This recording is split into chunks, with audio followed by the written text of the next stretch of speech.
Hello everyone, स्वागत है आप लोग का हमारे यूट्यूब चैनल ऑनलाइन क्लासेस में। आज के इस वीडियो में हम बिहार पैरामेडिकल एग्जाम 2024 के लिए यहाँ पर आपके जो है फिजिक्स के श्वेत प्रकाश एवं वर्णपट चैप्टर से सारे क्वेश्चंस को करने वाले हैं और ये चैप्टर हमारा इस वीडियो के दौरान ही समाप्त हो जाएगा और अगले वीडियो में हम जो है नेक्स्ट चैप्टर को स्टार्ट करेंगे। तो यहाँ पर हम जो इस चैप्टर के सारे क्वेश्चन को करते हैं। तो यहाँ पर फर्स्ट क्वेश्चन हमारा, प्रिज्म से निकलने के बाद श्वेत किरणें क्यों 7 रंग में विभक्त हो जाती है।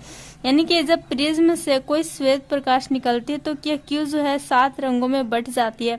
तो ऑप्शन दिया हुआ है, प्रिज्म का वह अपना गुण है, या प्रिज्म के कारण प्रकाश रंगीन हो जाता है, या सूर्य का श्वेत प्रकाश जो है 7 रंगों का मिश्रण है, इसका कोई कारण ही नहीं है।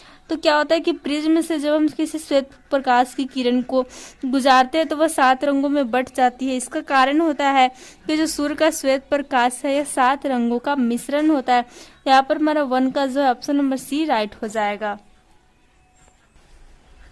नेक्स्ट क्वेश्चन हमारा, प्रिज्म से गुजरने पर सूर्य के प्रकाश की किरणें विभिन्न वर्णों यानी कि रंगों में बट जाती है, क्योंकि यहाँ पर क्या होता है दिया हुआ ऑप्शन, प्रिज्म के 2 सतहों पर किरणों का अपवर्तन होता है, या फिर प्रिज्म के 2 सतहों से किरणों का विचलन होता है, या प्रकाश किरणें विद्युत चुम्बकीय तरंगे है, या विभिन्न रंगों की किरणों का विचलन भिन्न भिन्न होता है। तो प्रिज्म से गुजरने पर सूर्य के प्रकाश की जो किरणें हैं वो अलग अलग रंगों में बट जाती है। वो क्यों बढ़ती है, क्योंकि विभिन्न रंगों की किरणों का जो विचलन होता है वह अलग अलग होता है, जिस कारण से सभी रंग जो है वो अलग अलग बट जाते हैं। तो 2 का यहाँ पर हमारा ऑप्शन नंबर डी राइट हो जाएगा। नेक्स्ट क्वेश्चन है हमारा, श्वेत प्रकाश जब एक प्रिज्म से होकर गुजरता है तो जो वर्ण यानी कि रंग है वह सबसे कम विचलित होता है, वह कौन सा है। तो जब हम श्वेत प्रकाश को प्रिज्म से होकर गुजारते हैं तो वह रंग जो सबसे कम विचलित होता है वह हमारा जो लाल यानी कि रेड हो जाता है, और वह रंग जो सबसे ज्यादा विचलित होता है वह जो है बैंगनी हो जाता है।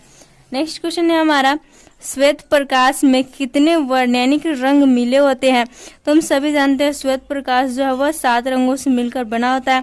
तो यहाँ पर हमारा जो 4 का ऑप्शन नंबर डी राइट हो जाएगा। 7 रंग से मिलकर जो 7 रंग से मिलकर बने होते हैं। अगला क्वेश्चन है हमारे यहाँ पर, श्वेत प्रकाश की किरण जब किसी प्रिज्म से होकर गुजरती है तब जो वर्ण यानी कि रंग सबसे अधिक विचलित होता है वो कौन सा है। तो वो हमने अभी देखा कि जो रंग सबसे ज्यादा विचलित होता है वह क्या होता है, वह बैंगनी हो जाता है। तो यहाँ पर हमारा जो 5 का ऑप्शन नंबर बी है वह राइट हो जाएगा। यहाँ पर जो नेक्स्ट क्वेश्चन है हमारा, कांच के प्रिज्म से गुजरने वाली विभिन्न वर्ण यानी कि रंग की किरणों का विचलन अलग अलग होता है, क्यों होता है। तो ऑप्शन दिया है यहाँ पर, उनका अपवर्तनांक भिन्न भिन्न होता है, या प्रिज्म की 2 सतहों से किरणों का विचलन होता है, या विभिन्न रंगों का प्रकाश कांच में विभिन्न चाल से चलता है, या प्रकाश विद्युत चुम्बकीय तरंग है। तो हमारा 6 का राइट आंसर हो जाएगा यहाँ पर ऑप्शन नंबर सी, कि विभिन्न रंगों के प्रकाश जो है कांच में भिन्न भिन्न चाल से चलता है। यहाँ पर हमारा 6 का ऑप्शन नंबर सी जो है वो बिल्कुल सही हो जाएगा। अगला क्वेश्चन हमारे, तरंगदैर्घ्य का ऐसा ही मात्रक कौन सा होता है। तो ऑप्शन दिया हुआ मीटर, सेंटीमीटर, मीटर पर सेकेंड, या सेंटीमीटर पर सेकेंड। तो तरंगदैर्घ्य का जो ऐसा मात्रक हो जाता है वो हो जाता है मीटर, जिसे हम लोग जो एम से सूचित करते हैं। तो यहाँ पर हमारा जो 7 का ऑप्शन नंबर ए राइट हो जाएगा। नेक्स्ट क्वेश्चन है, प्रकाश के किस वर्ण यानी रंग के लिए जो तरंगदैर्घ्य है वह अधिकतम होता है। तो यहाँ पर ऑप्शन दिया बैंगनी, हरा, लाल या पीला। तो जो लाल रंग का तरंगदैर्घ्य होता है सबसे कम होता है, और उसके अपेक्षा यहाँ पर बैंगनी रंग का जो तरंगदैर्घ्य होता है वह सबसे कम हो जाता है। तो सबसे अधिक तरंगदैर्घ्य जो है लाल का हो जाएगा। तो यहाँ पर हमारा 8 का जो है ऑप्शन नंबर सी सही हो जाएगा। नेक्स्ट क्वेश्चन है, किसी सफेद पर्दे पर लाल तथा हरे रंग के प्रकाश पुंज एक ही जगह पड़ते हैं, पर्दे पर निम्न रंगों में से कौन सा दिखाई देगा। तो ऑप्शन दिया बैंगनी, नीला, श्वेत या फिर पीला। तो सफेद पर्दे पर लाल और हरा रंग के जो प्रकाश पुंज यानी कि किरणों के समूह को हम लोग प्रकाश पुंज कहते हैं। तो यहाँ पर जो पड़ता है तो कौन सा रंग दिखाई पड़ेगा। तो हमारा 9 का ऑप्शन नंबर डी राइट हो जाएगा, कि जो पीला रंग है येलो, ये कलर दिखाई देगा। नेक्स्ट क्वेश्चन है हमारा, जब लाल फूल को हरे रंग के कांच के टुकड़े से देखा जाता है तो वह कैसा प्रतीत होता है। जब हम लाल फूल को जो है हरे रंग के कांच के टुकड़े से या फिर हरे रंग के चश्मे से भी देखते हैं तो वह फूल कैसा काला कलर का, ब्लैक कलर का दिखाई देता है। ओके, तो यहाँ पर हमारा 10 का जो ऑप्शन नंबर डी राइट हो जाएगा।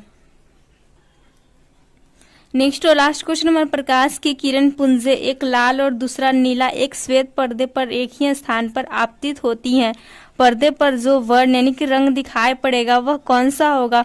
ऑप्शन दे मजेंटा, पीला, सियान या फिर हरा। तो 11 का हमारा राइट आंसर हो जाएगा ऑप्शन नंबर है, वह कलर जो है वह मजेंटा कलर दिखाई देगा। ओके, अब हम यहाँ पर जो बात कर लेते हैं प्राइमरी कलर और सेकेंडरी कलर की, क्योंकि आपके एग्जाम में पूछे जाते हैं। तो अगर हम प्राइमरी कलर की बात करें यानी कि जो प्राथमिक रंग की बात करें तो वो हो जाता है आपका रेड यानी कि जो लाल, और हो जाता है ग्रीन यानी कि जो हरा, और हो जाता है ब्लू यानी कि नीला। और अगर हम सेकेंडरी कलर की बात करें यानी कि जो है द्वितीयक वर्ण, जो सेकेंडरी कलर है द्वितीयक वर्ण उनकी बात करें तो वो कौन सा हो जाता है, वो हो जाता है यहाँ पर येलो यानी कि पीला, मैजेंटा हो जाता है, और हो जाता है सियान, इसे हम लोग सी से लिखते हैं। तो इसे से आप लोग याद रखिएगा। ओके, और सभी जानते हैं कि जो प्रकाश से प्रिज्म के निकलने के बाद 7 रंगों में बट जाती है, और वो कौन से रंग होते हैं, तो उसे हम लोग बैजानी हपीनाला कहते हैं। बैंगनी हो जाता है, जामुनी हो जाता है, हरा, नीला, पीला, लाल, ऐसे हो जाता है सारे कलर। तो यहाँ पर हमारा आज का वीडियो समाप्त होता है। अगले वीडियो में हम विद्युत धारा और प्रतिरोध से सारे क्वेश्चन को करेंगे। तो अगर चैनल पर नया है तो चैनल को जरूर सब्सक्राइब कर लें। वीडियो को देखने के लिए धन्यवाद। वीडियो पसंद आए तो वीडियो को जरूर लाइक करें, दोस्तों के साथ शेयर करें। Thanks for watching.